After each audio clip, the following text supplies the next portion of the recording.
I must say it's a dream come true for me, to be honest. Like, been a big fan of your content for the last couple of years now. In fact, even more than that. So, uh, let me just absorb this first, so that I can be at least on the base. Much, man. I like your office. That's quite stylish behind you. So it's my wife's office. So she has a home office because of the kids, and that's why. So I kind of borrowed the studio from her. So my office is on the other side of the city, and right now it's a little dicey in India because we are pretty much close to the border. So a lot of stuff is already going around. So yesterday when I was finishing my live and coming back, and then I got to know that at the same time, like the Indian Air Force was fighting with the Pakistani missile ecosystem. So coincidentally, I was driving at that time, so it was pretty scary to know about that a day later. So it's just little like that. So No, exactly. Fair enough. and I think you must be like launching your book tomorrow, and I've heard a lot about that. Launched today, actually. It's all live today. Yeah. It's already live. So I think Yeah, it's just I don't know if it's live in India because people keep contacting me saying they can't buy it in India, but I don't actually know how the publishing works. Like, so you don't. I've only really dealt with the Indian publishing. The English publishing side of Bloomsbury, but yeah, no, it came out today. So I've started to get people just sending me messages saying they've already read it, which is incredible because it's literally only a couple of hours ago it was available. Yeah, and seriously, I'm really looking forward to that also because I've been like following the entire journey of it for the last couple of years. Like the way how Manas Labuschagne was the part of the top 50 batters, and then suddenly what happened to him, and he now is not finding that place in your top 50 also. So all those things, and also like some of the things that even I wanted to have a good discussion around. That I had listened to one of your podcasts. I think it was almost a year back, where you were discussing about Sachin Tendulkar and Lara. Like you mentioned that having 9.6 for 24 years versus 9.9 for maybe 3-4 years, you valued 9.6 more. Because and you gave a very good analogy also. If you want somebody to bat for you on the last day, then Lara fits in, and if longevity is required, then you would always rate Sachin a little higher. So all those things, like all those data sets and everything, and I was pretty amazed to even look at the kind of years that Sachin had. He never peaked. He never had a series of 500 plus. He always was like that constant. And it was amazing that somehow, being a very ardent Sachin fan for all these years, this is something which never struck me, and I was pretty amazed to know that. But just a small question. If I can just start with a question. Just wanted to ask one thing. Like, if you talk about that particular innings of his in South Africa in 2001, Bloemfontein, where he that is a debut test match of Sehwag also, and in the middle of the innings, he changed his plans and started like playing bowlers in the third man region by playing those uppercuts and all. I even remember way back in 2001, couple of days later, I had read that article from Gary Kirsten in which he mentioned about that particular adoption and or particular innovation in the middle of the match. So how would you rate that particular kind of a thing? Is it like very rare in his career, or is it something that he used to do on a regular basis? Which bit do you mean? The changing within the innings, you mean? I mean, I think the important thing to know is that we, up until 2000, we're 80 meters away from cricketers, right? You know, like the distance, the ground, maybe the boundary is 55 meters. Most of the people who are watching it are further back. The TV cameras are, even when they exist, are at a long distance. And then what starts to happen, obviously, through the 90s is the close-up cameras, right? And being able to see little things. And Sachin probably comes along, and Sachin, Shane Warne, Murali, Lara probably all come along at a very brilliant time when we can start to see legends up close, right? Like if you go back, like listen to the way that people talk about Kapil Dev. They're talking about him like it's a movie they watched when they were a child. Yes. Right? Ian Botham is very similar. You know, you don't get all the technical stuff, right? And this is separate to what you're talking about. But if you look at the wobble ball, old cricketers are like, well, we bowled the wobble ball too. Like we knew about the wobble ball. We didn't know it was going to be this important. Otherwise, we all would have bowled it. But so-and-so bowled it and so-and-so bowled it. Courtney Walsh bowled it for his whole career, right? Yes. Sean Pollock had it for, for a few years. But we didn't see any of this, right? And also, it meant that these things didn't grow quickly. right? Like part of the reason that Jarrod Meendad has such a big impact is Jarrod Meendad was doing it as TV cameras were getting closer and closer. And so being, hitting the ball over cover and running twos, right? And mucking around with the crease, the cameras could show all that, right? And so the next generation of cricketers just think that's normal batting, right?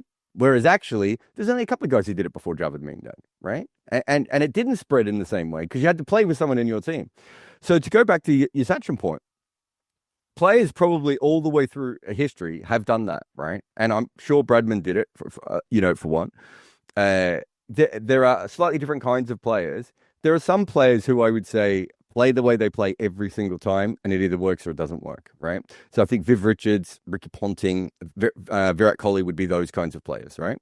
Yes. Then you probably got these sorts of Sachin Tendulkar, Steve Smith, Kumar Sangakkara, Don Bradman type of guys who are on a day-to-day basis completely changing the way they hold the bat, the way they stand, the back lift and everything else. And Rahul Dravid said to me, he goes, I couldn't do that.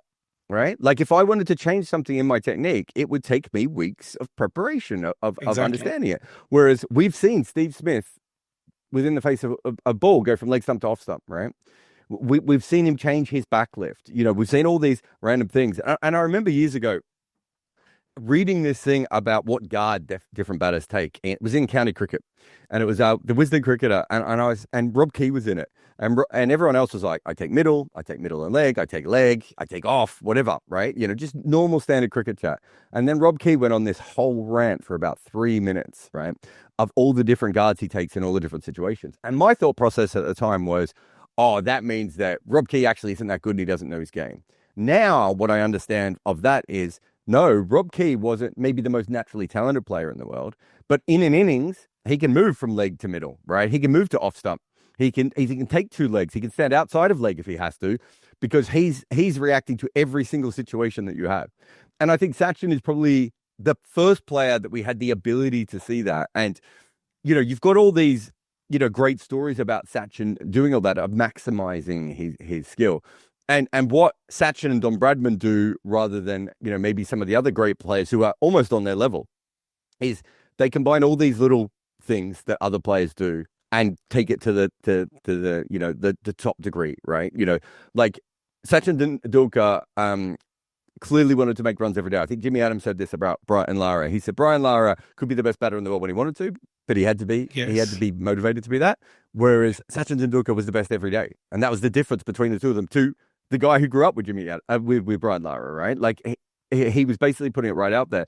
And I think if you look at the players like that, I think we think of greatness as 1, 2, or 3 things, right? Like, but actually it's probably, and I suppose if you look at this book, it is the accumulation of maybe 9, 10, 11, 12 different things. And some players might only have 3 of them, right?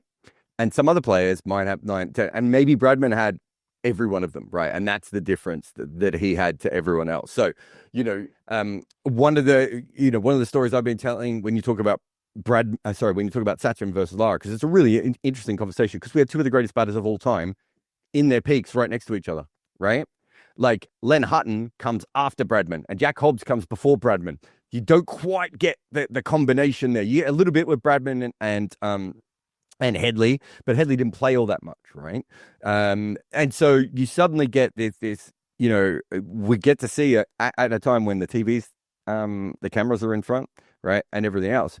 But so everything sort of heightens about that. And Brett Lee sort of talked about the fact that Sachin Tendulkar, and I would put him in the same vein as Len Hutton, Ken Barrington, these sort of players who made every decision they made was basically correct.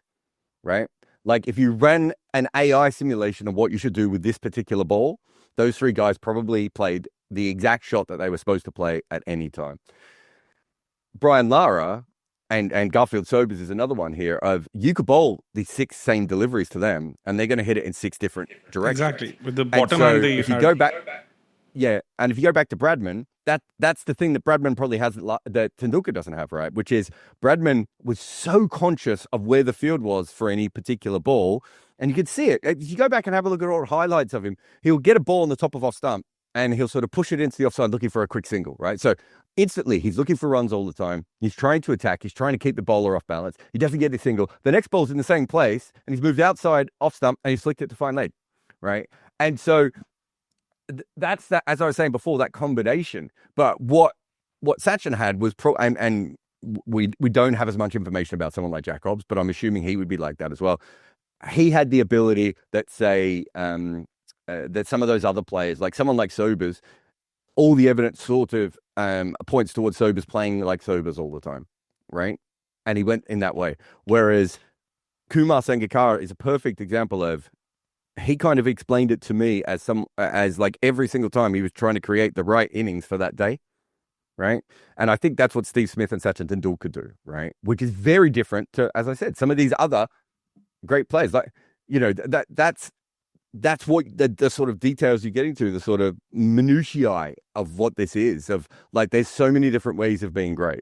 And Jarrod, I don't know whether you know this or not, but Wobble ball has been made popular in India just by you.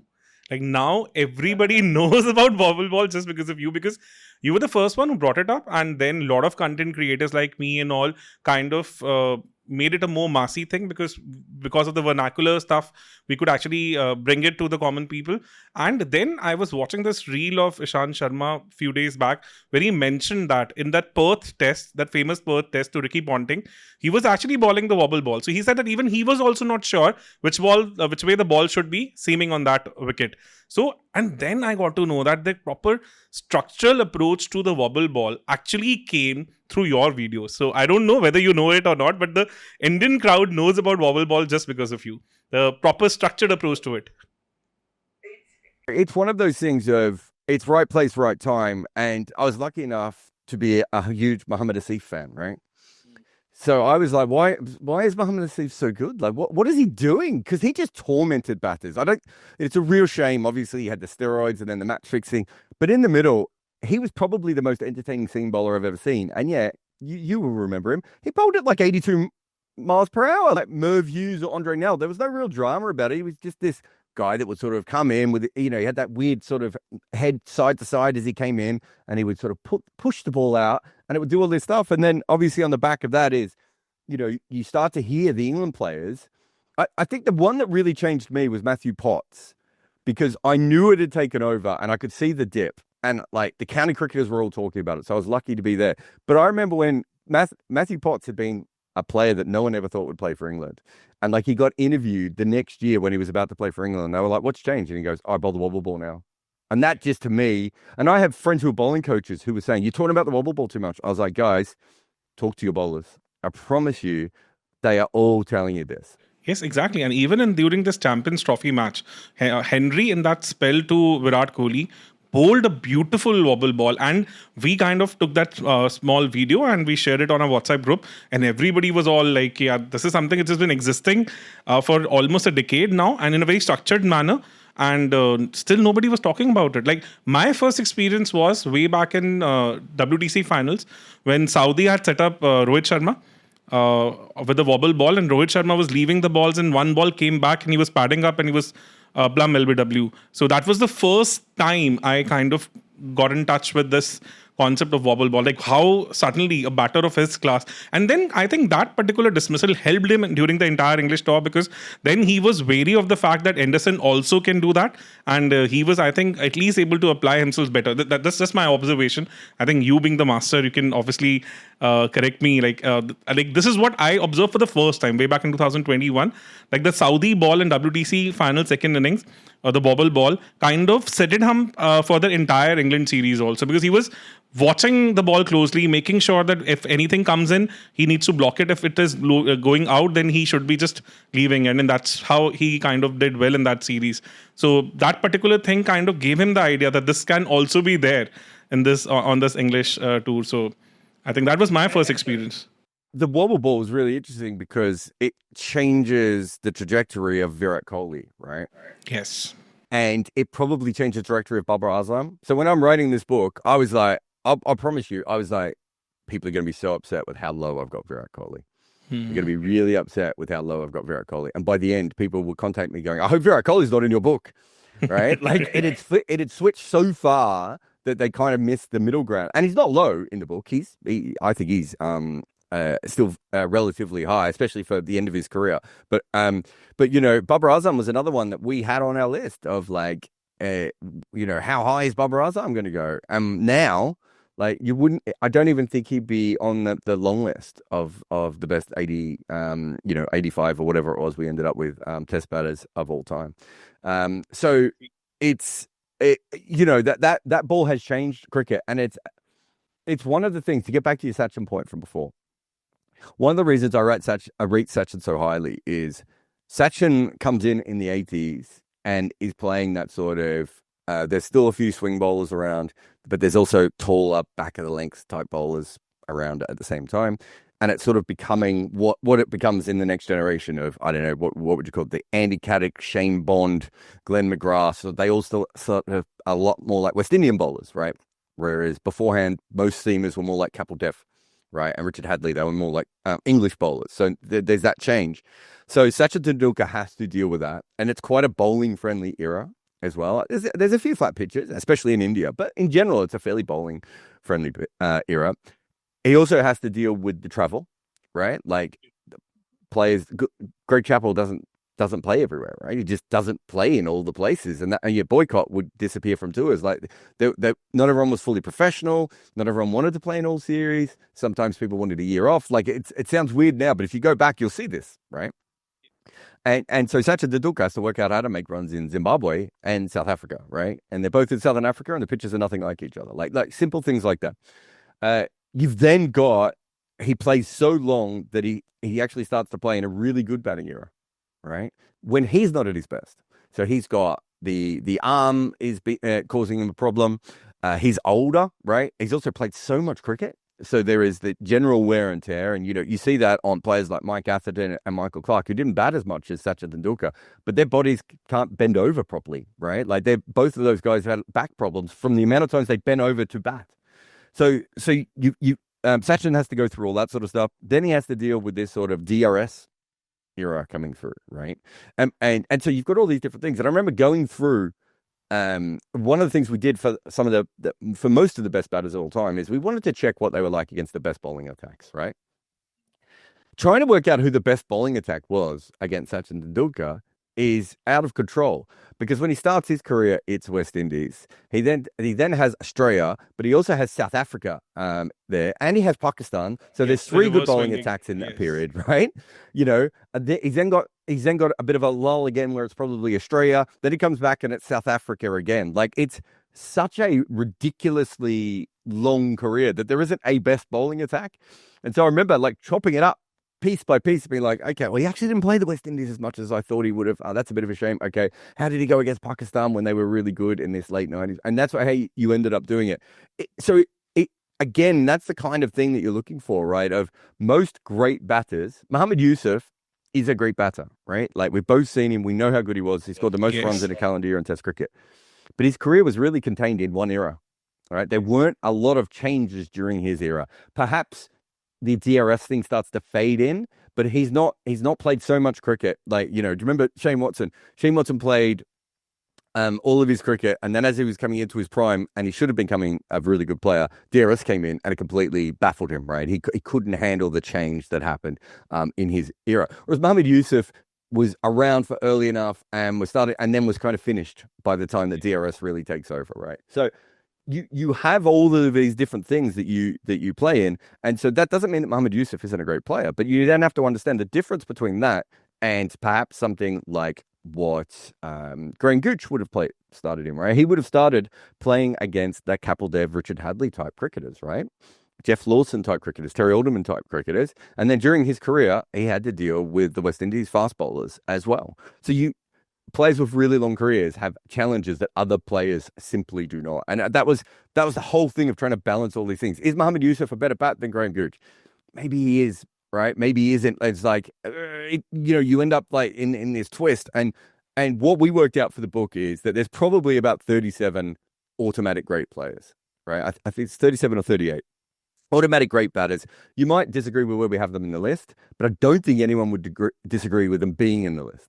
Right? Like, you know, there'll be a couple of crazy uncles, obviously. There's always crazy uncles. But more or less, it's going to be pretty standard. And then you've got about another 35 to 40, maybe even 45 players who you could make a really good case to be in the top 50 best batters of all time. For example, like just if you talk about, like I was just reading one article way back about Mike Hussey, like how he kind of introduced this concept of not crouching while batting, like the bat tap. So he was the one who always had this erect batting posture, which kind of gave him that advantage of not falling over. So do you think so? All these things have also kind of impacted that way off spinners have gone out of the overall equation, because like now you don't get that kind of an opportunity where you would maybe fall over. Like for example, if you've watched this IPL, Uran has that stance where he's crouching all the time, and I've seen like whenever somebody has gone wide of the crease and balled those Yorker balls on the pads, he has a tendency to fall over where he would not come into the line of the ball, and then maybe he just like trying to see the ball from the lateral vision and missing them completely, and now it is becoming a pattern for him. To like with that. People having that erect batting position, like the way Rohit Sharma bats nowadays, or maybe I would say that even Iyer has also started doing it. Is that a massive advantage against playing off spin? Like for example, and this kind of modern innovation of batting, is it giving advantage to the current batters over what we used to see in maybe 80s or 90s when there was mandatory to tap the bat? Like you would never see anybody who would be not doing that. The first memory that I have is maybe Klusner used to do that, where he used to have a very high back lift, never used to tap the bat. So that Mike Hussey piece you're talking about is wrong, by the way. And I hate to say it because it's like a 7,000 word feature, and I know how much work SB Tang put into it. But I was in Melbourne before Mike Hussey was famous, and it had already started to happen in club cricket in Melbourne, and it comes from England. I actually think Gooch is a big part of it. If you go back, have a look at Gooch, right? He's got the bat up. So it's funny that you mentioned Klusner. So I actually just think that what it is a natural change between swing bowling and being on your front foot and facing fast bowling and being on your back foot. Yes. So I think it was Ed Cowan who told me about it. He didn't want to change to it. I can't remember which direction he ended up going. He might have ended up with his bat back down again by the end. But I know he played around with it a bit. And he was sort of saying to me that like it really does help when people are bowling back of a length at you. So what you're seeing and what you're talking about there, and that goes back to my point before of you would have seen more of Klusner than of Gooch, not just because of your age, but also because in Gooch we were still a little bit further back from everyone, and global TV wasn't happening as much. But if you go back and have a look at Gooch, you'll see exactly what you're talking about. He wasn't the first one either. There were it was a thing in English cricket. English batting is wild, right? Like they are so much more experimental than everyone else. So West Indian batting is quite natural, I think, like as in different islands have different sort of styles. Australian batting is very much about, the hard ball surface that you are brought up on. Obviously, Asia is very dominated by that. Whereas in England, there's everyone's always got a theory about this is it this year. If we grip our bat like this, we're going to average 10 more, right? And so I think the Gooch's sort of thing came out of that. And you're right, Mike Hussey was probably one of the first Australian players who did that, but it was already pretty common in Australian cricket. We just hadn't seen it before. But I think it's a natural reaction to the way that people were bowling, right? But what I would say is it's not the best way of batting for every single batter. And this is the thing with technique that, the MCC coaching manual, if you can find me a player in modern cricket who bats like the MCC coaching manual, right? That person probably doesn't make any runs. They're probably a tail ender. Maybe Rabada might be one of the more accurate players if you look at the old coaching manual, right? Mitali Raj was probably one of the last. Some of the women still do it. Women actually listen to coaches, so they actually end up with proper techniques, whereas men just go off and think they're listening, but are actually just talking to themselves in their head. And so you don't see many people coming through with that. And, I've always said that the three biggest outlier techniques in cricket have been Don Bradman's technique, Jeff Thompson, and Murali, right? Now, with Murali, it's hard to replicate because we now know because of the way his double-jointed wrist and elbow works that, like, the chances of someone having that exact level of flexibility and deformity or whatever you want to call it in his arm is pretty rare. And also everyone thought he was chucking because it seemed so weird at the time. But Jeff Thompson's action, he was the quickest bowler of anyone in his era and no one ever managed to do that again. That to me is really weird, right? Shane Warne, I suppose, is another one where you just like everyone started running and walking into bowl leg spin. That's the absolute worst thing possible, and no one could ever do it. So at least we know that people tried with Shane Warne and it didn't work. I don't see a lot of like sort of Jeff Thompson guys that didn't work. And Bradman's technique is another one that there's a great video that I talk about in the book where Bradman is talking about the perfect techniques to play each shot, and he's not playing with the perfect technique when he's talking about them. He's got an angle bat when he's playing. He actually, when he plays his, is it his square drive or his cover drive? It's really fascinating. His toes are almost pointing at point, right? And you're just like, that is just not. And there's another one where he's talking about needing to play a straight shot, a straight bat, and he plays with an angle bat. He sort of comes across the line a little bit, yes. And he goes, and his "Oh bat yeah, speed was amazing in that video also. The bat speed he was demonstrating was insane, if I remember that correctly." Yeah, and so you're watching it going, well, if Bradman didn't play with that technique, right, then it doesn't work. And to go back to your point about the Mike Hussey thing. I do think because bowlers changed the length that they bowled for a little while, that it probably made more sense to stand upright than it did to crouch over. The second thing I would add to that, though, is that when Steve Smith came through, basically every cricketer in county cricket started batting on off stump, right? Oh. And all of them went out. Very few of them are left doing it anymore, right? Yes. And I know other international cricketers who tried to copy Mike Hussey and couldn't do it and had to go back to the normal bat lift. I know other people who were told the problem you're actually having a problem with the full ball because you're standing upright rather than tapping your bat. There is no right way, and I think that's the most important thing that you need to understand. When Steve Smith came through, I just could not see how he was going to make runs because there was no one to compare him to. There wasn't another player beforehand who had done something like that. And I was more obsessed with Phil Hughes. If you remember Phil Hughes, I was obsessed with Phil Hughes because everyone kept saying, Phil Hughes can't possibly make runs at test level. Look at his technique. And I was like, then how is he making so many of them, right, at the other level? Right? Like there has to be, if you want to tell me there is a specific flaw within his game that will be overcome at a test level, and originally it was the short ball, and then later it was the full ball outside of stump. Well, I said, well, it can't be both, because are we saying he never faced short balls in Australian domestic cricket? Are we saying no one ever bowled outside off stump and full to him before? So I believe in that weight of runs, and Steve Smith was the last person who I questioned because of that. And now I'm like, the way that you make runs is it really has to be completely unique to you as a person. And, there's a, I think it's in the introduction of the book, and it was Rahul Dravid who brought this up. And I got obsessed with this point afterwards of we've never had, we think of batting as something that can be passed on with knowledge of like, oh, we'll tell this guy what to do and he'll become a little bit better. And, oh, why doesn't he do this? If he just worked on his game and did this and all this sort of stuff. Deepak, what is Sachin Tendulkar's son do when he plays in the IPL? What's his job? Obviously, he's to be honest, he's a bowler. So he's a left-arm pacer who would maybe come as a pinch hitter sometimes, but primary job definitely. Yes. Training in the world, access to the Lord's nets. His dad is one of the greatest people to ever do. Money into him being a professional cricketer. Like, I don't mean that in a bad way. I mean that in the best way possible. They did everything they could. And his son ends up as a guy who, as you said, can occasionally pinch hit in the lower levels of cricket, right? And when I went through it, there really has never been a great father and son duo in batting. So we can't, even someone like W.G. Grace is a fascinating one because W.G. Grace was like a bad coach and he was still playing with his sons, right? And he batted with his son over and over again, W.G. Grace. And his son would go out to bat with him, and his son would make a duck, and W.G. Grace would make 150 at the other end, despite the fact he was like in his 40s, right? Like, they had a similar physicality, obviously not exactly the same gene pool. And we've seen brothers follow each other much better, right? I don't think we've ever had two great brothers, but the Muhammad brothers, the War brothers, the Flower brothers.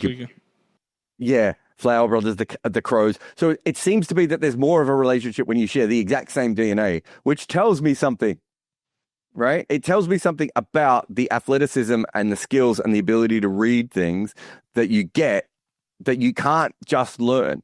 And Mark Waugh, it was so fascinating to talk to Mark Waugh. And I didn't think he'd want to talk to me for the book. And Partly because he probably knew I was going to ask him about the difference between him and his brother, but he really did, and he thought about his answers a lot. And it's a classic Mark Waugh of sort of saying, "Oh yeah, I should have averaged more, but I didn't average more because I got once I made my 100, that was enough, right?" And that's the kind of stuff I expected Mark Waugh to say. But then he goes, "Jarrod, I just couldn't do what Alistair Cook did." Right? It wasn't within me. And we think of what Alistair Cook did as the thing we can teach our kids, right? Of like, just be a little bit more patient and whatever. And, I've been watching my son recently and the way he bats, and he's only 10 years old. So mine is 9-year-old, so. And he has such a distinct way of thinking about his batting and what he's trying to do. And like, I now get that he will be the batter that he is, right? And within that, I might be able to help him and give him some pointers that make him slightly better. I mean, Shan Masood is a great example of someone who did everything he could to make himself 10% better than he was. But there is something within these guys that they can't teach their own children, right? They can't get that level. And I think it's a really important thing to know. And so, like, we know that Chandrapal's son, right, shares some of his own traits, right? But he doesn't have the same kind of upbringing that his dad had, right? Like, his dad was brutalized on the beach by, like, his old man piffing rubber balls at his head and getting all the young Guyanese bowlers to come in and try and decapitate his son and everything. Shiv's wife probably wouldn't allow that, right? Like, do you know what I mean? Ricky Ponting, if Ricky Ponting had a child now, they would have to wear a helmet. Yes. If he had a son that was good at cricket, he would have to wear a helmet. And that was something else that Rahul Dravid said. He said, how many people played senior cricket in Tasmania at the same time on synthetic wickets with huge bounce? Like, in the rest of the world, you guys think that the Australian wickets have a lot of bounce. The synthetic wickets that Australians play on is a slab of concrete about a meter deep, yes, right? With a grass mat on it. The ball comes fast as hell at your heads, and that's when you're not playing on matting as well, which helped a lot of the Indian and the Pakistani players as well. We all grow up on that in Australia. People like me and Ricky Ponting very rarely wore helmets, right? And Rahul Dravid's like, how many people got hit in the head when they were young, or almost got hit in the head when they were young, freaked out and never did it again?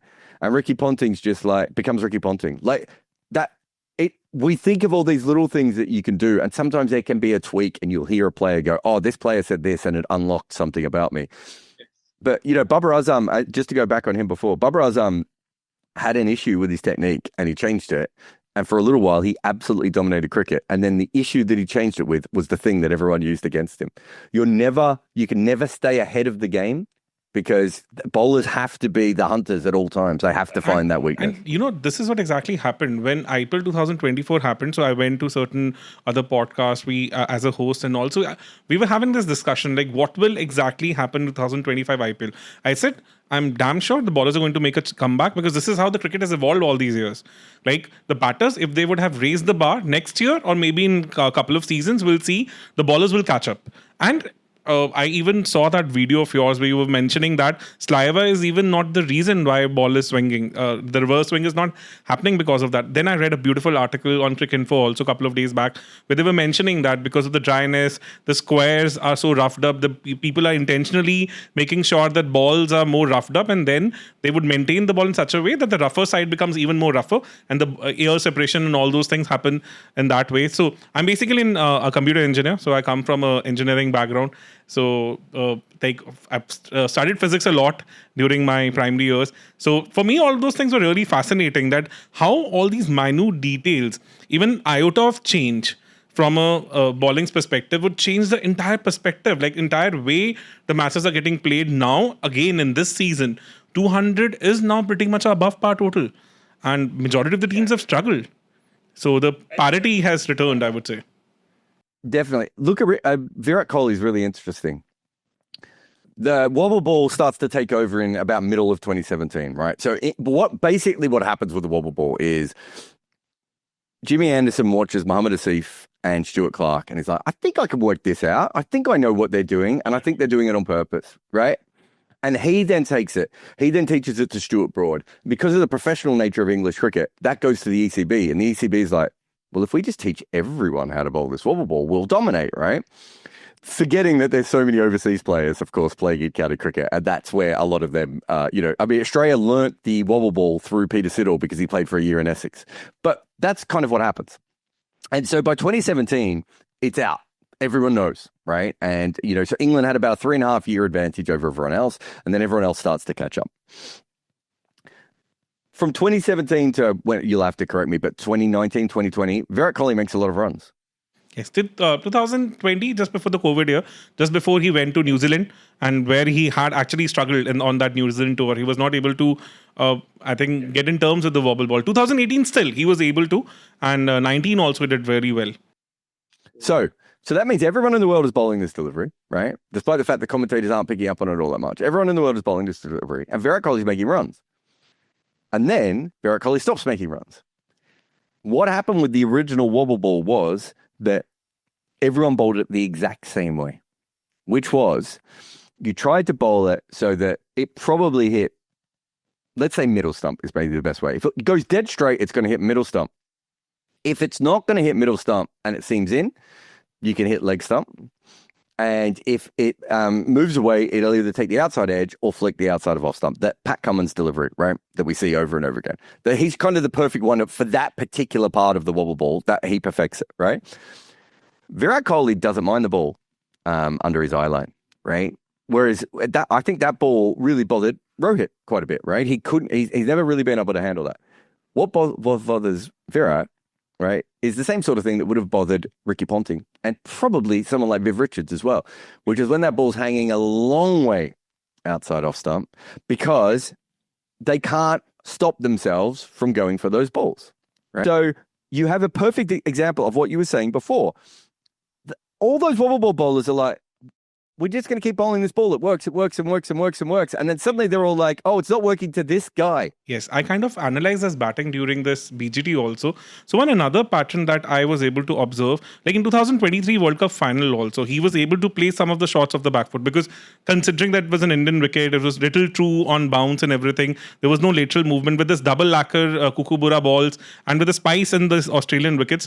The ball was moving a lot this time around, at least in this BGT. So what I saw that even Virat somehow is not feeling that confident about his back foot play also. That's why, if you talk about second innings of Melbourne, I saw that particular graphics on Cricinfo also where they kept on bowling in that particular channel to him, where he was not able to score anything for good 28, 29 balls. And then one sucker ball came from Stark and he was done. So I think it's instead of what I personally have observed that also, even though he's a compulsory driver of a cricket ball, but at the same time, because he's just not unlocking himself as a back foot player, would actually, because if you look at Perth innings, in Perth innings, he entered at 270 for 2. By that time, Australia was looking for wickets. So they were targeting the stumps a lot more. So that becomes a little easy for Virat because then he can bring in those on drives, all those flicks and all those. Because I think his starting scoring shots were on drive among some of the shots. So all that fuss around that back foot play and him nicking outside the off stump would vanish because Australia just couldn't afford being that patient at that time, considering that they were so behind in the game. So I think this has also been the factor that, first of all, first 2 wickets of India are pretty much I think they're falling pretty quickly. So the entry points of Virat are also a little early. And because of his restrictive back foot play, because I talked to a few people in NCA also who've bowled to him in the nets. And they also pointed out to this thing that even during nets, they have not seen him in last couple of years play a lot of shots on the back foot. So they would just be patient enough that since he's not going to hit anything on the back foot, so if they just stick to a certain line, a time would come where he would run out of the patience. So correct me if this is right or wrong, like my observation, like what I... But if he didn't have the issue with the ball outside off stump, right? That's one flaw. That isn't an issue because it doesn't give you the ability. It's not as if everyone bowled the same ball over and over again to him. So there are what you have as an international player, as an international batter, is you have probably 2 or 3 ways of getting out quite regularly. Exactly. And you find a way to minimize those. One of the ways that Virat Kohli would minimize that is that he was a compulsive driver of the ball, which meant that you could not hang the ball just outside off stump, right? And so if you wanted to bowl back of a length to him outside of off stump, because that's kind of what you're talking about. You're not really talking about the back of the length of the body. Yes. But still play those shots. He'll still play that. That back of the length outside off stump, I probably could go through the data, and there's probably something that suggests that was always a bit of a hole, right? Once you get a point where there's two holes, right, you go from being a player who can minimize the issues, right, to a player who can't do anything at all. So Faf du Plessis is a perfect example of someone he was absolutely fascinating. Faf du Plessis was a terrible batter when you bowled just outside off stump on a good length, right? Yes. Absolutely terrible, right? That all the numbers show that he had this massive weakness in his game that everyone in the world knew about, right? Exactly. But Faf du Plessis averaged over 40 in Test cricket. Yes. He found a way around that, right? Agreed. Because he didn't have other issues that were coming up. It's when you get the double issue, right? It's very rare that you get a Kevin Peterson or a Shane Watson type situation. Yes. Right. But once you get the double issue, right, if you can't get away with that back of a length ball outside off stump, so it's probably not always dismissing him, right, but he can't get away. Before, as I said, for the 3 years before that, everyone's bowling straight at him. The point being is that is what you're talking about it in the IPL last year. I'm talking about it in Virat now. This is actually what the game is. Right. And me and Robbie did a podcast about this the other day where we were basically talking about the first year can sometimes be the easiest because the first year they don't know where to bowl to you. Yes, exactly. And then the second year, everyone's like, I remember Mitchell Johnson. I remember talking to cricketers in Australia in Shield cricket going, he shouldn't be playing for Australia. And I was like, what? He's like, he's bowling 90 miles an hour left-arm pace. And they said, yeah, but look, all of his wickets are from right-handers trying to cover drive him. Right. And it's eventually they're going to work out that you can't cover drive Mitchell Johnson. Yes. And once they work out that they can't cover drive him, he doesn't swing the ball back in. He's not particularly accurate, right? And this is before he leveled up and became the short ball bowler that he would become, more consistently later in his career. And what they were saying is he has to find a way, right, to be consistent. And that's what this is. And it's kind of what the book is about, which is, you get found out or something happens and you have to adapt and think differently. And as I said, that is the difference between, modern players. It's so hard. I'm trying to think of someone off the top of my head that's a really good example of this, probably from the 90s or so. But when you had a player in the 90s who was really good, it might take 2 or 3 years for the full conversation for every bowler in the world to know where they have to bowl to you. Yeah. Jimmy Anderson had an app on his phone where he could look at every single uncomfortable shot that you had played in Test cricket in the last 2 years. How long do you think it takes Jimmy Anderson to work out what the pattern is? With the muscle memory he has, maybe I think he'll just do it quickly. And, even I have a wobble ball story which kind of ruined my honeymoon. So, because you reminded about Peter Siddle, so that came to my mind. So, way back in 2011 when India won that World Cup, so before the BGT, Australian batters were struggling because Mike Hussey was having his issues, Ponting was not scoring runs, and even Michael Clarke was having back issues. So I booked my honeymoon to Australia even before my wedding got fixed for the Sydney match in VB series, 26th of February, thinking that India is going to steamroll Australia with the kind of form Australian batting is in, and then I'll be having a very good BB series and I'll be able to enjoy it with my wife. So in that Melbourne test, Sachin was going bonkers. He was playing beautifully. And then Peter Siddle produces that wobble ball which comes back off the deck. And Sachin was playing along the long line and he completely missed it and got bowled. And next morning, the entire Indian batting collapsed. And we had a horrible series and we lost 4-0. So that's why, because you mentioned about Peter Siddle, so suddenly that memory came to my mind that he was going brilliantly. Dravid was having a very scratchy kind of an innings, but Sachin was playing fluently around 70 or something. Australia had scored 300 plus, India was 200 for 2 or 3. And suddenly this ball pitched outside off, came back a long way. And Sachin completely misread the line of the ball and was bowled through the gate. And that, I think, if I remember correctly, was a bobble ball at that time. So there was something which was special from Peter Siddle and that changed the entire narrative of the series. And when I went to watch that Sydney match, India lost very badly in that match. Sachin was run out because Brett Lee came in his way. And Dhoni ended up playing 49 balls for 14 or something. And my wife was literally killing me because she had no experience of cricket. So before, and that particular thing kind of changed the whole thing for us. So Yeah, I totally remember, and I'm glad you mentioned Peter Siddle, because yes, now I could relate to it. I could put all the jigsaw puzzle. Yes, so that was some experience, and that can change the entire narrative of the series, because next morning India had a horrible time. Like everybody struggled, and they had a below par first inning total, and they never came back from that in that series, and they lost 4-0 in that series. So yes, I clearly remember how that single ball. I mean, it's that's one of the other things I found really interesting is that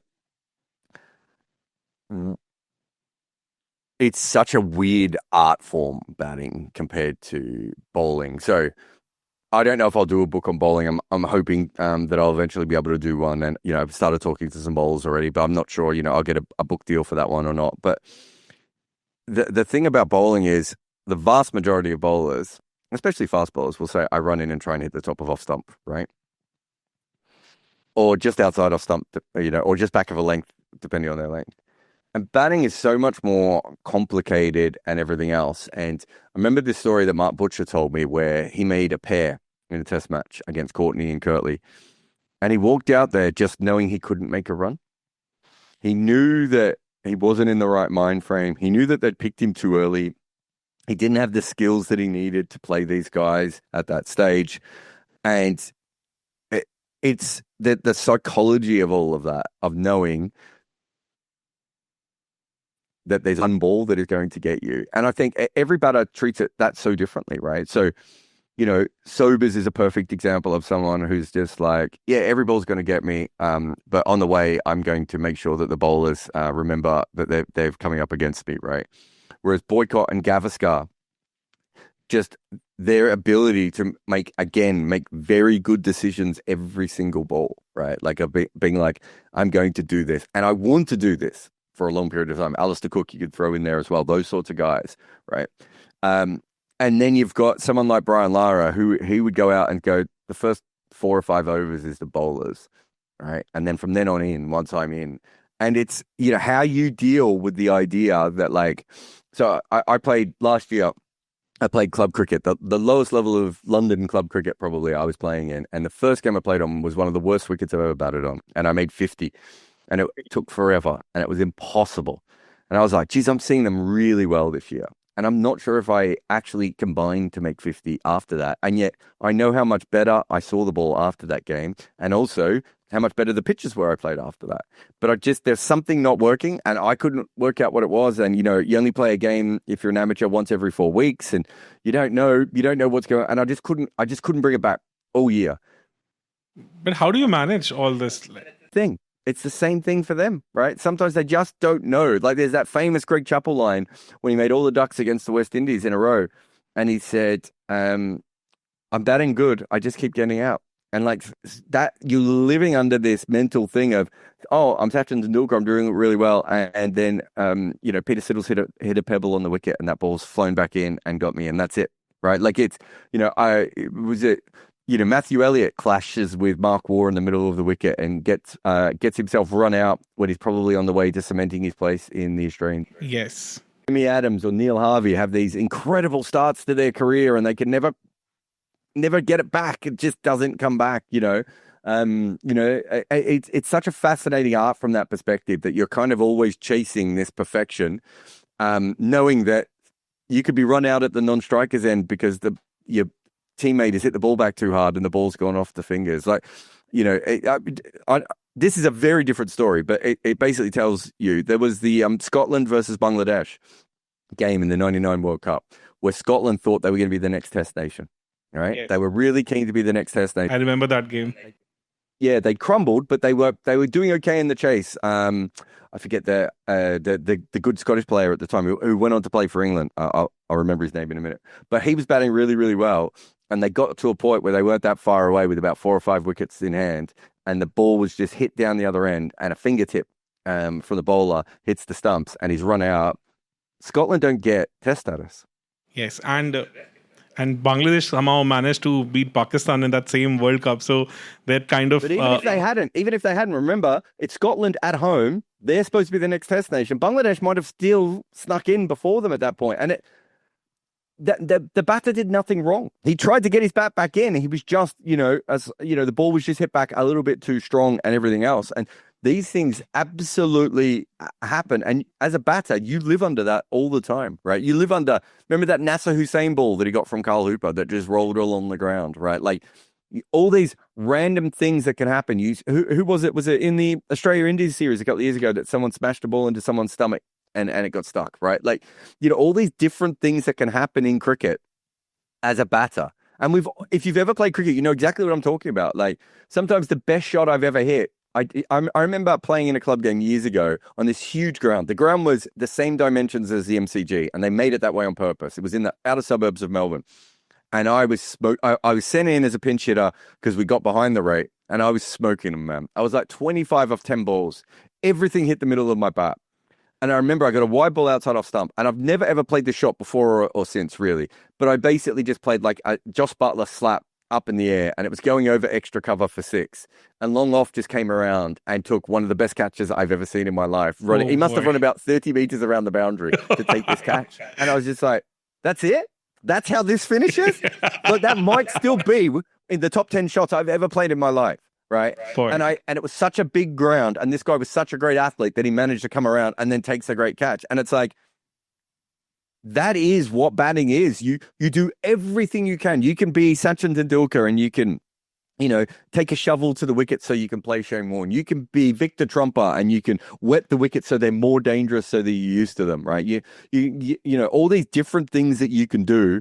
And when it comes down to it, like a ball can hit a pebble on the wrong day, and that's it. That's what you're remembered for, right? Yes, exactly. Totally agree on that, because it's and that's the beauty of the game also, with so many variables involved. And I'm amazed that you have been able to compile it in a book, because something it's not an easy task, because considering that with generations of data, with so much, because I personally believe that cricket is one outfield sports which is having a lot of variables in it. Like, to control all those variables and to put a narrative around it is not an easy thing to do. I'm really looking forward to that book, because I have followed, because I clearly remember that particular, definitely. And we're going to put the link also in the bio once we'll release this video. And one thing that I've seen, that the way you explained that Virat Kohli Melbourne shot and that 10-minute clip, the detailing, the level of romance that you had for that particular shot kind of enticed me to watch your content in the first place, because that is the time when I kind of started watching a lot of content on internet, and somehow I've been pretty hooked to it. And whenever I'm driving, what I'll put your content like 1.5x or something, and I'll try to grab. And because your storytelling skill is so brilliant that even if I'm not watching the visuals, I'm able to absorb everything. So that really works for me brilliantly. So this book, thank you very much. That was so nice. I mean, this book really is probably 40 years in the making. Like, I'm not taking the piss there. Like, I was never a great bat, and I was a bowling all rounder. But I have made runs before. I've made 3 centuries. I've probably made, I don't know, 40 or 50 half centuries. Along. But I'm not a bat. Do you know what I mean? Like, even when I make my runs, quite often it's slogging. Occasionally I bat like a proper player, but I've always been fascinated with it, right? Like, it's just, for me, it's always been this thing that has sort of never ended, of trying to work it out. And I love talking to batters, especially, working in cricket. I've been so lucky, and talking to players. And I remember, having a conversation with Ed Cowan about a Steve Smith 100, and he's like, "That's one of the best hundreds ever." And I was like, "But he was dropped 3 times."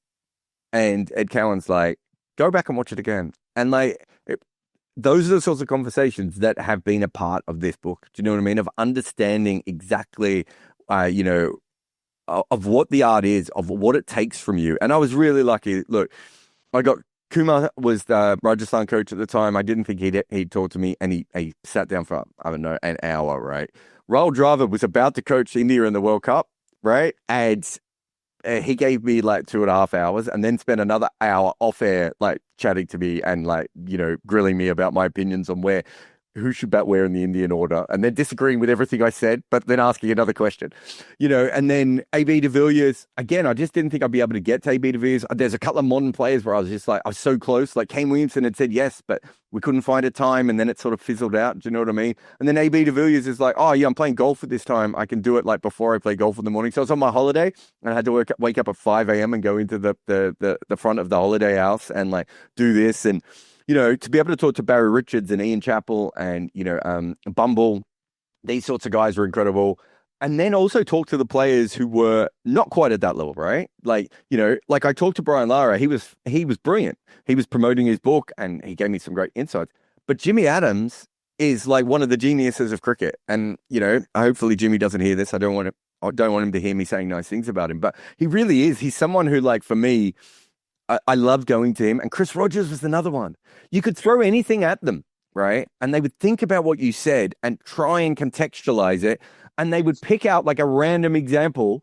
Like, I can't remember which one Jimmy Adams came up with, but it was like, I think it was to do with Graham Hick, right? And I hadn't even mentioned Graham Hick. And suddenly we've got like a whole section in that sort of what hasn't worked at test level for Michael Bevan, Mark Ramprakash, and Graham Hick when they all should have been because Michael Bevan is a very curious case. Even I, growing up, always had this fascination because the way he used to absorb pressure, because he was always the nemesis. Whenever like India-Australia matches would happen, he would be the one who would always be the one we would fear the most because he would just block one end up and would make sure that all those tricky chases ended Australia's way. And then people used to say that maybe like Kambli also had short ball issues, but I couldn't understand it because coming from Australia, and obviously even in those era, I think you used to get a lot of short balls in ODI cricket also, and it was not easy by any sort of imagination. You're going to like the book because Jimmy Adams told me a stat in the book, and I wasn't sure if he was... Well, actually, he told me a story, but he said he backed it up by looking at footage. And I was like, is that right? And I went and had a look, and yeah, Michael Bevan did very well against the short ball in Australian domestic cricket. When, let's be honest, there were probably more guys in Australian domestic cricket who could bowl a good short ball in the 90s than there were in some international attacks. I can bet on that, clearly. It's that's the kind of thing of like talking to guys like that it's so fascinating. Having them. And I was lucky enough, I talked to people who played with Len Hutton and Garfield Sobers. Like I went back to find some old county cricketers who played long time because they're going to play against Barrington and Dexter and all. And it was like, trying to contextualize all those guys and take them away from their stories. We watched so much video of old players as well to be like, so someone like Peter May, he's not in the top 50 test batters of all time, but like I really wanted to understand Peter May. Right, I really wanted to understand how he worked. And then, we were lucky enough as well, Susie Bates. Like, Susie just came on and gave me, again, this incredible interview where she was really she was as honest as you can be without getting herself in trouble with New Zealand cricket for saying I should be playing a test match. But she was also really honest. And it's funny, I met Susie the other day. I gave her a copy of the book and she was still talking about it. She said that she was playing in a game and she's like, in her mind, and this goes back to the Virat thing. She still thinks like she did when she was young, which is, I'm taller than everyone else. I'm bigger than everyone else. No one can bounce me. So I'll take a big step down the wicket. And she did it to some poor Surrey bowler thinking she was going to smash her everywhere. And she gets done by the extra bounce. So it's, having those kinds of conversations, but also I've been so lucky to, and I don't even know if this one made it into the book, but there's a great story of where me and Matt Pryor were commentating together and it was Mother's Day. And it was also the daylight savings had changed in the UK, and we both accidentally left our wives an hour earlier than we needed to because we stuffed up daylight savings. And so we had nothing to do before this game. And so we went to a pub. It was like 10 a.m. in London, right? And so we found a pub and we went to a pub to talk for an hour. And he was skeptical about the wobble ball. And so I talked him through. And he sat there with salt and pepper shakers on the table, showing me the field that you should be setting for the wobble ball and how the batter should be manipulating that field and where they should be hitting the ball. And I've been so lucky the last 17 years to have those sorts of conversations. To be, a couple of years ago, I was traveling around England covering a test series and I was house sharing with Jeremy Coney. And so I would throw Jeremy Coney a random thing of like, well, why wasn't this guy good? Or why was this guy so good? Or what was it about? And he again, couple of glasses of red wine in, Jeremy Coney's doing that. I'm lucky enough to be friends with people like, Brad Hodge and Martin Crowe, and, had the same sort of conversations with them of like, how did this go? So and that's not to mention all the people I grew up with that I've been badgering about this. So this book is really a culmination of all those. And it started as a book of, can you work out who the best 50 batters were of all time? And that's obviously in the book, and it's a bit, it's towards the end of the book. But really, for me, this is a book on what test batting is and how incredible it is and what you have to be great at it. And so some of the stories in this book are not about the players who end up in the top 50 best batting. Like Navjot Sidhu is in one section, right? Yeah, so my early childhood is centered around him. So when I played my club cricket, like I played for under 14, I got selected for under 16. So Navjot Sidhu used to come to the same club in Patiala. So there's a Dhruv Pandav Stadium in Patiala. So it's named after one of the Indian cricketers who lost his life in 92. Got selected for the 92 World Cup, Dhruv Pandav. Then he died accidentally on the way back, the day he got the news for his team selection. So the stadium is named after him. So I got the chance to give him a small fielding practice way back in 99. Just after that Australian series. So he was playing for a bank of Patiala. So he used to play for State Bank of Patiala. So there used to be this corporate tournaments. He used to come for the net practice.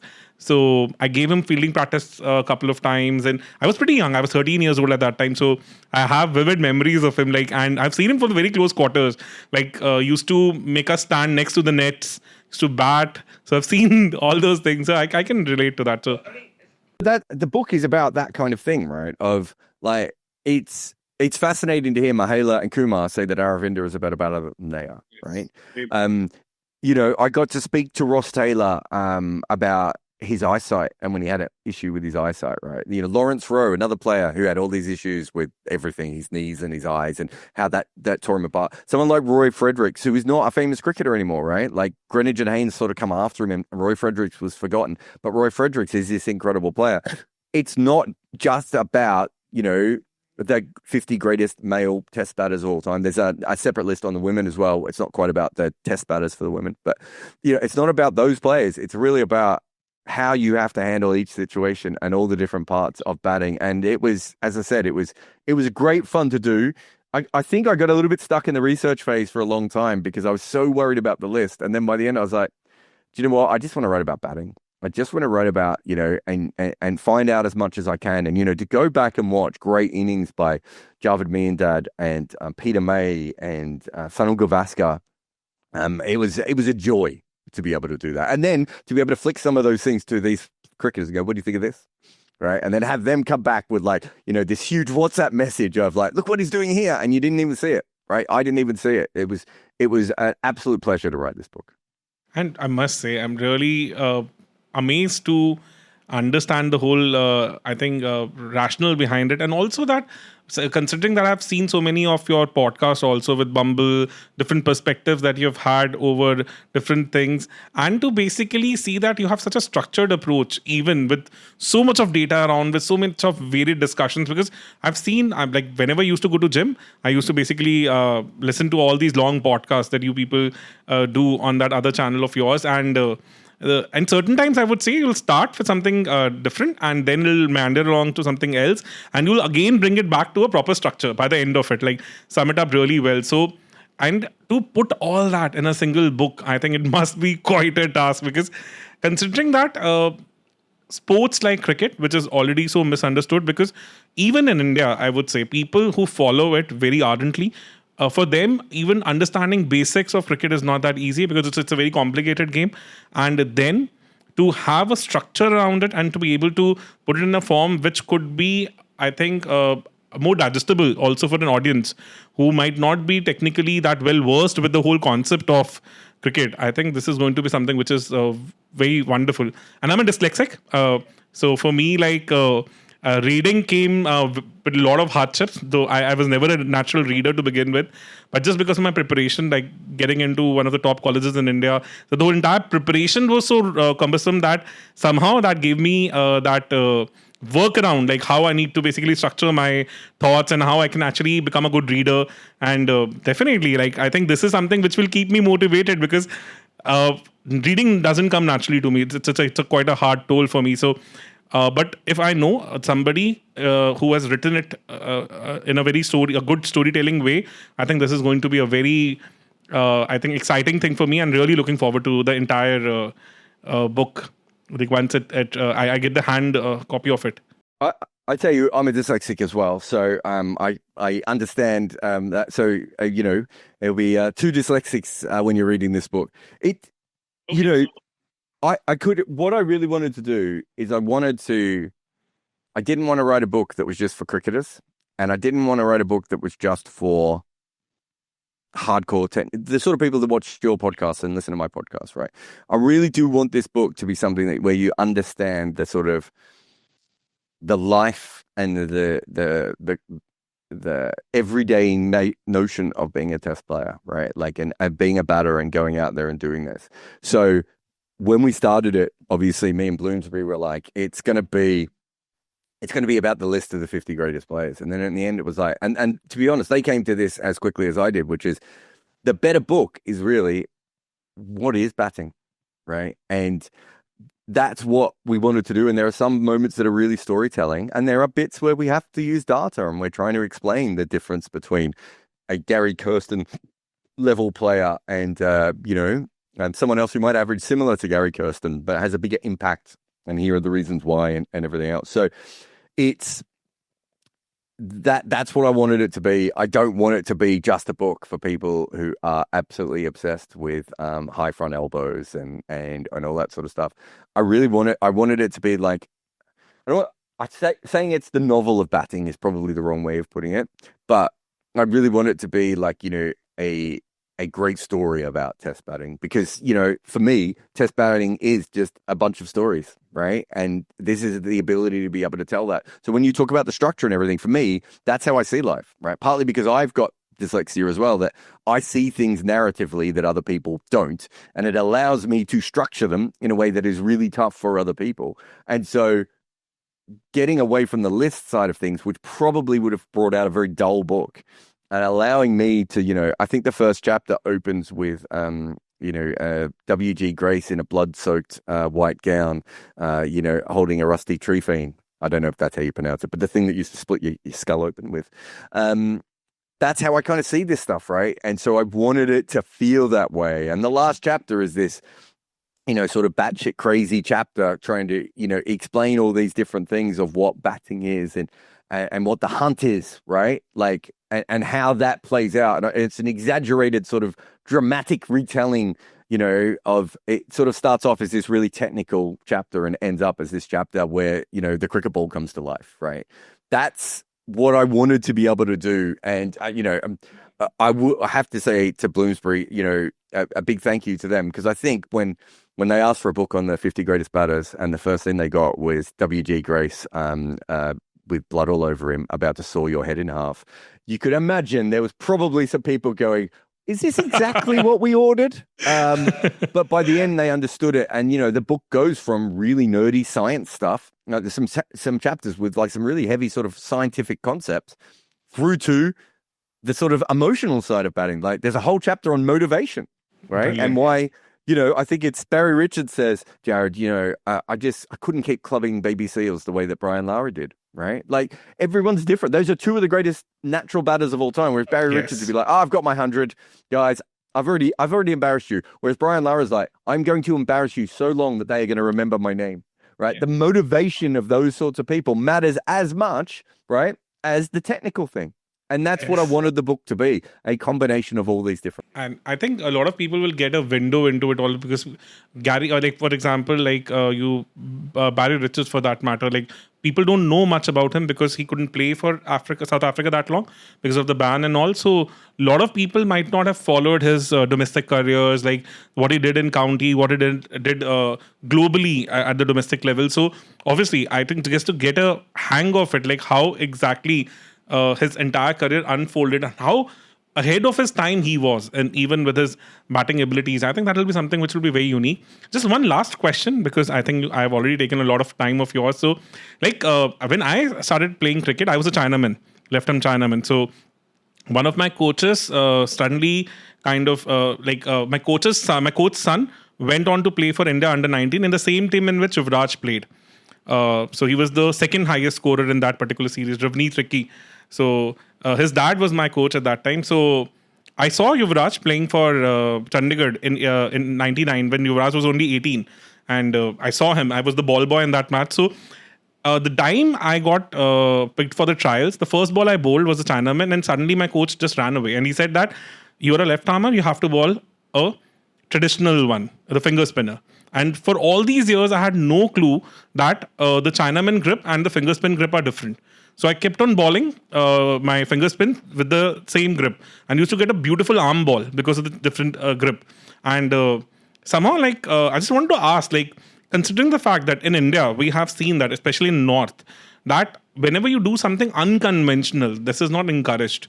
So in current times, with so many mystery spinners coming in, with Chinaman bowlers also coming in, is it a completely different challenge for the batters, which earlier generations never had? Or it's like somebody who might not have seen a truck in his entire life would interpret it as something different. So I just wanted to have your brains on it, like how difficult or how different it is when you experience something which has not come ever in your life. Maybe somebody like Bumrah with a very unique action, like you mentioned about Jeff Thompson also.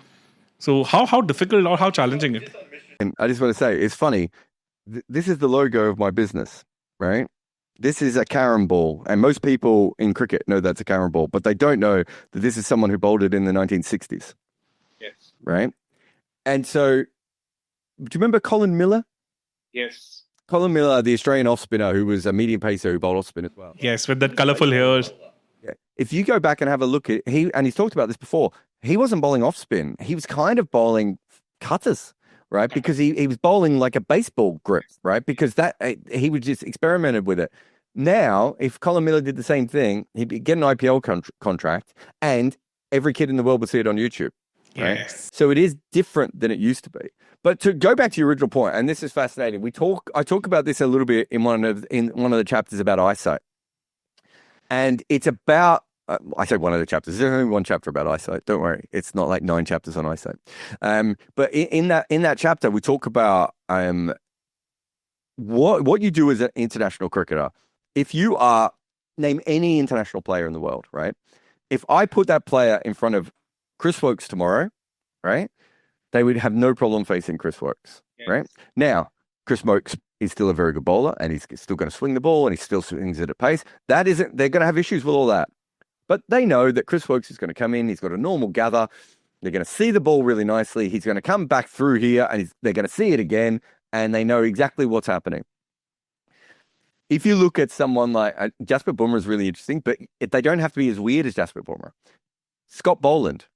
Scott Boland falls over when he bowls. Yes. So instead of the ball coming from over here, so I can't do it on your video, but so instead of the ball from coming over from where it should be, it actually comes from this other angle because he falls over, which means that if you've never faced him before and you've never faced someone at that skill level with that pace when doing that, your eyes are trained to look back to where Chris Woakes is releasing the ball, and Srisanth is releasing the ball, and Praveen Kumar is releasing the ball, and Mohammad Asif is releasing the ball. And now, at the last minute, you've got to track your eyes back to actually where that ball is coming from, right? Jasprit Bumrah has a short run-up, but batters are and they do this subconsciously, and I've tried to get so many of them to talk through it, and they really struggle. Nasser Hussain, someone I talked to, he was really trying, but it's really hard. They are, for 30 steps, or 20 steps, 16 steps, gathering information. Yes. Right? They are gathering information that they can't even tell you about, but they are gathering. Subconsciously, the muscle memory, basically. Yeah, all that sort of stuff, right? And if you're Bradman or you're AB de Villiers or you're Brian Lara, Sachin Tendulkar, these sort of guys, you're also you've gathered information about, Kane Williamson. Kane Williamson knows more about cricket pitches than most groundsmen. I'm convinced of this, right? His ability to know what a ball will do when it bounces on a particular place and how many runs he should be trying to score off that ball is probably on a level that very few players have ever been in, right? So these guys they remember what the pitch has done. They can judge the pitch really, really quickly. They could see how the field is set. They could see how this guy is running in. He might be 3 inches wider than he normally is, and somehow subconsciously they've picked that up. Who is it? There's someone in the Mayank Yadav. Have a look at Mayank Yadav. Very occasionally, when he's going to bowl his slow ball, he cocks his wrist beforehand. Yes. I'm not a great batter, but I could see it. Yes. Dilharo Fernando used to do the same thing. They don't do it all the time, but just occasionally you see the wrist cock back. And if you've ever played club cricket against someone who bowls slower balls, most club cricketers do it. They cock the wrist back too early, and you're just like, great, okay, well, this is basically an off spinner, but without the field set. So I'm just going to slug it, right? And that is what they are doing, but they're doing it on this incredible level. When you change something micro, right? So Virat Kohli doesn't like facing really tall guys, right? That is, and I struggle with really tall guys as well. Anyone over about 6'1", 6'2", I struggle to pick up the ball. And maybe it's because the vast majority of the batting I did was when I was a kid, and there weren't that many kids who were over 6 foot tall. And then I became a bowler, and so I didn't have to worry about it as much. And then when I've come back to cricket, now I have to look up. I just have trouble looking. I know I have to look higher, but I don't. I look just over the umpire's shoulder, whereas tall bowlers come just above the umpire's head quite a bit, right? And so my eyes are slightly wrong. You throw in then Lasith Malinga's balls coming from the sternum, right? And there's a great podcast we did the other day with Robbie where he was explaining it. He's like, you can train yourself, but you're making conscious decisions now. Everything was subconscious a minute ago, and now it's conscious. Exactly. When we make conscious decisions, everything is slowing down. So Jasprit Bumrah and Wasim Akram having shorter run-ups causes a problem for a batter, right? Mark Wood occasionally jumping wide to bowl a delivery causes problems for a batter. Shane Warne's one of the most famous examples of this, where if he knew he wanted to come around the wicket, he wouldn't just come around the wicket. He would bowl one ball from really close to the stumps, right? Then he would bowl another ball from the middle of the crease. The third ball would be from very wide of the crease. And then the next ball would be around the wicket. So he's now created, a 4 or 5 meter differential between where his last delivery came from and where his next one has come from. None of that's by accident, right? Like he's doing that on purpose because you have to line it up. And why was Shane Warne bowling around the wicket so dangerous? That doesn't make sense because leg spinners had done it before. No one had ever done it on the level that he did it. Why is it so dangerous? Well, he can spin the ball further, so he keeps the stumps in play, which means most players, when they're leg spinners, when they come around the wicket, are pitching the ball just outside leg stump, and you can't go out LBW. And if you're a sweeper or you're good off your pads, you can play it. Now the ball's pitching 1.5 meters outside leg stump. Who practiced for that? No one had ever practiced for it before Shane Warne did it. There's that great game of where Alan Border is in Sri Lanka and he's playing. And Alan Border is one of the greatest test batters of all time. Yes. And he faces an over of Murali and he misses every single ball. And he walks down to Ian Healy at the end of the over and he goes, I can't pick this leg spinner at all. And Ian Healy goes, I think he's bowling off spin. It was so different that it hadn't even occurred to Alan Border. He used to have that kind of a wrist action. With the wrist coming over the top. He saw the wrist move. So my son is a Chinaman. So he's a 9-year-old. So his traditional ball is googly. So just before this video, we were having a half an hour session and he was making a mockery of me because now he has learned to ball a Chinaman as well as googly with almost a similar action. So why do left arm wrist spinners do so well? Right? Why do they do so well? They should do worse because they're spinning the ball back into right-handers most of the time. Why do they do well? And the simple reason is that even if you don't have the same cues that you have for a right-arm bowler, your feet are in a different position. Yes. You're in a different position. And the way that a left-arm wrist spinner bowls a wrong one is slightly different because their body collapses more. So they can bowl more of them because they have to collapse more because they have to get the ball to drift out. Yes, exactly. Right. So a leg spinner has to be quite upright and stiff through the line, and a left arm wrist spinner will fall away. Yes. So what you then have is a situation where what you have just described is exactly what your original question was. He's causing you problems in a way that a leg spinner probably won't. And I don't know if have you ever faced one of those leg spinners who only bowls wrong-uns? Yes. But pretty early. They're the worst people to face because, again, you can't face them subconsciously. Like maybe Bishnoi, for example. Yeah, every ball they bowl to, it looks like a leg spinner, but you have to tell yourself it's a wrong-un, right? That's the moment that they get you. That's why left-arm bowlers do so well. Like people are like, I don't understand why left-arm bowlers do so well. Yeah. If you can bowl 90 miles an hour or 85 miles an hour as a left-arm bowler, you're probably going to play international cricket. Definitely. Totally agree on that. fairly straight, right? Like, unless you're from a great cricket nation who has other left armers, you're probably going to bowl top level cricket, which means that when you're a kid, you're fast tracked all the way through the system. So all those great young batters have almost never faced it. What do we face more than anything else, right? We basically face right arm bowlers generally bowling seam. Even in India, the most common form of bowling that you're going to face as a child is going to be right arm seam bowling. Yes, exactly. Totally agree on that. If you've got a right arm spinners, one of them is going to be an off spinner and one's going to be a leg spinner. So it's already split up and there aren't that many left arm bowlers, right? So as you're a kid, everything that you have learned to play is right arm seam bowling. And now Marco Janssen is 6'9", is bowling with the left arm, and you might not have faced many people of his pace with his height, and he's bowling with the wrong arm. Everything that you have learned is wrong. And to go back and to finish the podcast on this last thing, I remember talking to the England players about Mitchell Johnson, and I said, was that the fastest lot of bowling you faced? And they went, no. No, he was not. Faced Sean Tate, we thought both of those guys were quicker. And I said, what was the issue? And they said, they'd never faced a left armer at that pace before, right? And all their trigger movements, especially against the short ball, were for right-handers. So what are the two trigger movements you have against the short ball, right? If you're not playing a pull or a hook shot, you're either trying to sway back, yes, or coming into the line of the ball. Inside the line. Instead of both of those things don't work with the angle from the left-hander. Exactly. It cannot work. Perfect. And to be honest, I'm glad you brought this up because this has been my question for all these years. That because even Dirk Nannes was quicker than him, to be honest. Like at the peak, he was faster than Mitchell Johnson. And still, he never had that kind of a surprise element. And that particular era in 2013-14, he was literally blowing away entire batting lineups. Because even when he went to South Africa, apart from ABD, I think everybody struggled against him. In that 2-test match series, it was after... You're right. I think the first 7 tests of that series, other than AB de Villiers, no one knew how to play him. Yes, right? exactly. And a lot of it is, again, he had that action where it was lower. So when Dirk Nannes bowled a bouncer, it would bounce up. Whereas when Mitch would bowl a bouncer, it would skid at you and it would trap you a little bit more.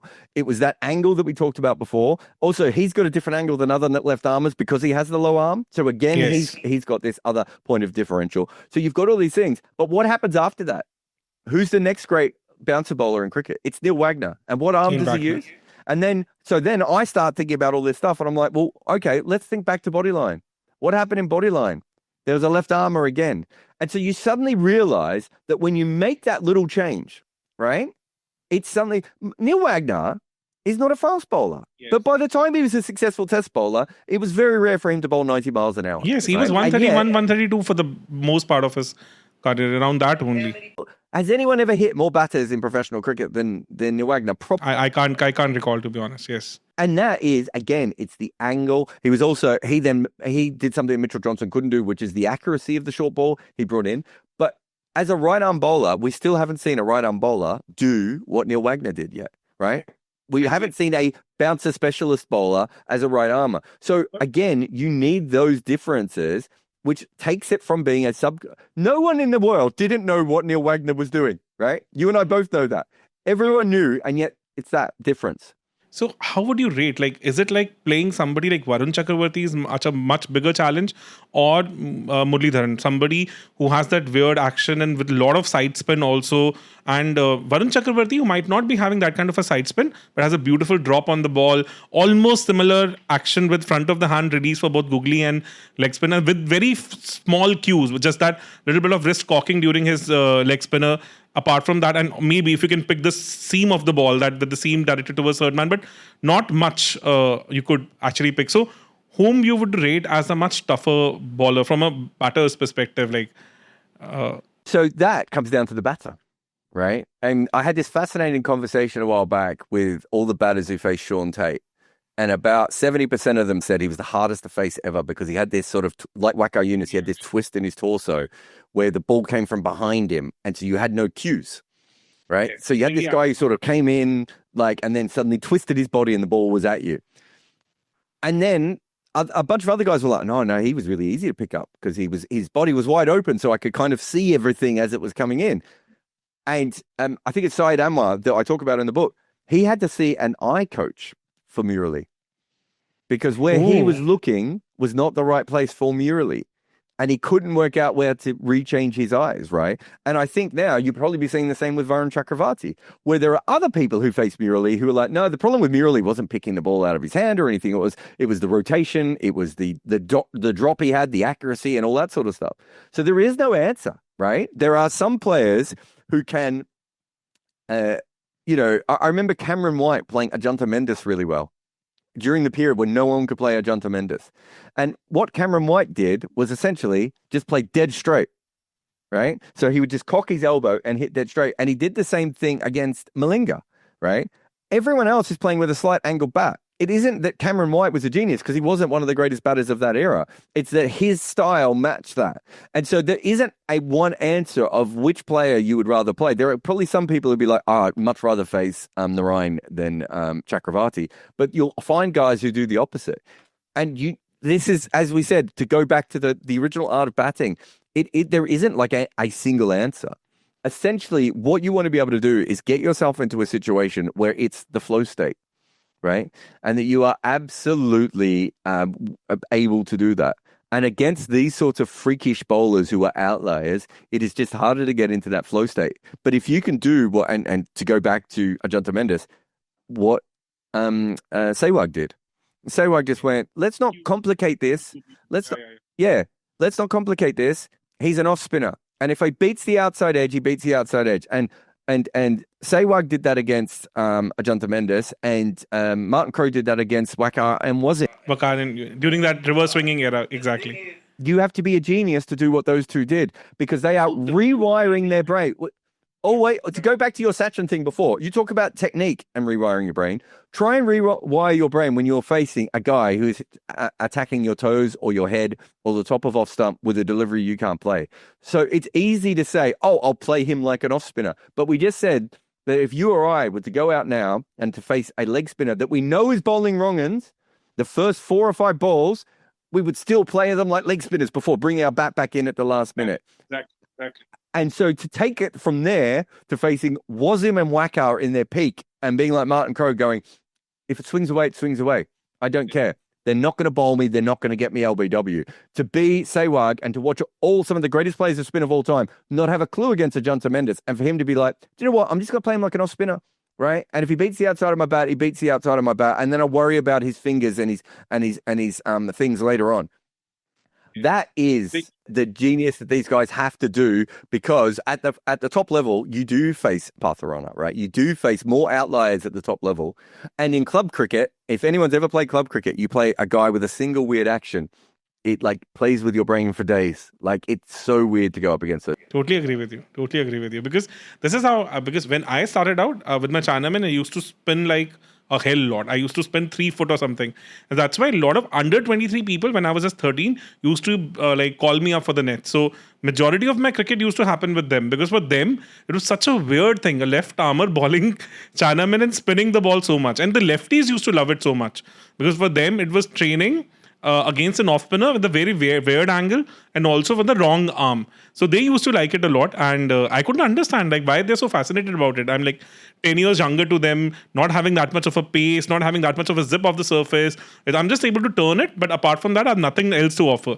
But now I think I'm getting the answer to that question of mine. Like, this troubled me for more than 2 decades now. So that it's the weirdness. It's just not, they were not seeing something which was natural to them. First of all, finding a Chinaman in the north part of India at that time was almost, I think, a big rarity. It was something which was not even heard of. And obviously, I think that particular thing kind of surprised them, because I was never, ever able to bowl a wrong gun. I even never had an idea about it at that time, that even a googly with a Chinaman would be a possibility. Otherwise, I would have never switched on to the other part of it. I started bowling left arm finger spin because my coaches said that being a right-hander, this is going to be difficult for them. The ball would be leaving them.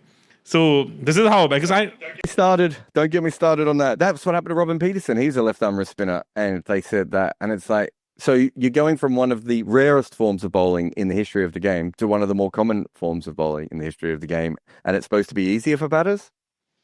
I think, if we've had a handful of great left-arm wrist spinners in the history of the game, and I wonder just how many of them ended up left-arm finger spinners because of bad coaching. But yeah, everything you've just said, that's what it is. That's what you're looking for, and that point of difference. And again, it shows there's so many ways of explaining this. Like if you've driven in India your whole life, right? If you were to drive in London or in the country, outside of London, there are going to be challenges that are going to make you change. Whereas when you're driving in India, you're doing it on auto. Yes, I had this problem because I did a road trip from Zurich to the southern part of Italy, way back, like it was 16 years back. So I was living in Switzerland for 1 year.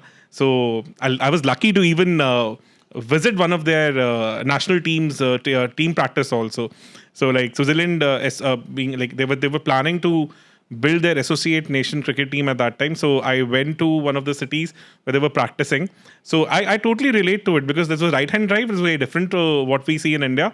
And I made a mockery of it. I had real tough time doing that. But even simple things like driving down country lanes is not like driving anywhere in India, right? Like I'm from Australia. We have country roads. They're nothing like the ones in England. And and it's all those subtle changes, which means that your driving, which has always been subconscious, is now conscious, right? You have to make conscious decisions. Yes. Whereas you can be driving in India, right, and having conversations with people, right, and doing really complex things, right. That is what you want your batting to be, right?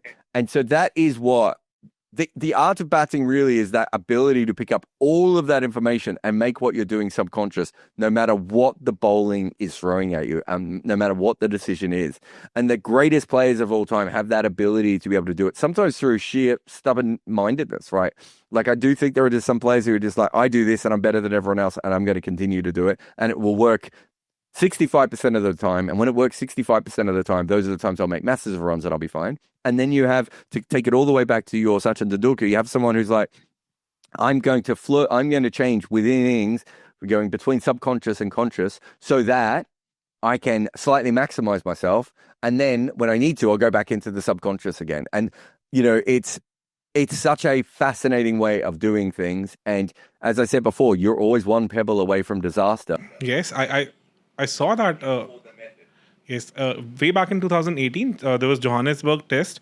India was playing South Africa. There was a third Test match, and I saw Hashim Amla completely changing his technique during the Test match because the pitch was doing all the weird stuff. It was pretty uneven. Everybody was finding it tough, and suddenly he was having that different stance.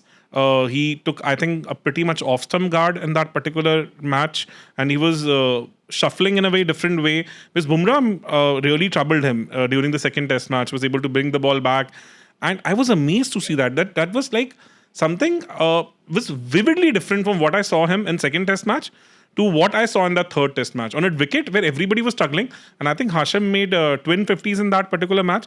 Even the great ABD had issues dealing with that kind of a wicket because the wicket was really bad. I think at that one point of time, I clearly remember at the end of day 4, there was a talk that they were even thinking of abandoning that Test match because of the uneven bounce in the surface.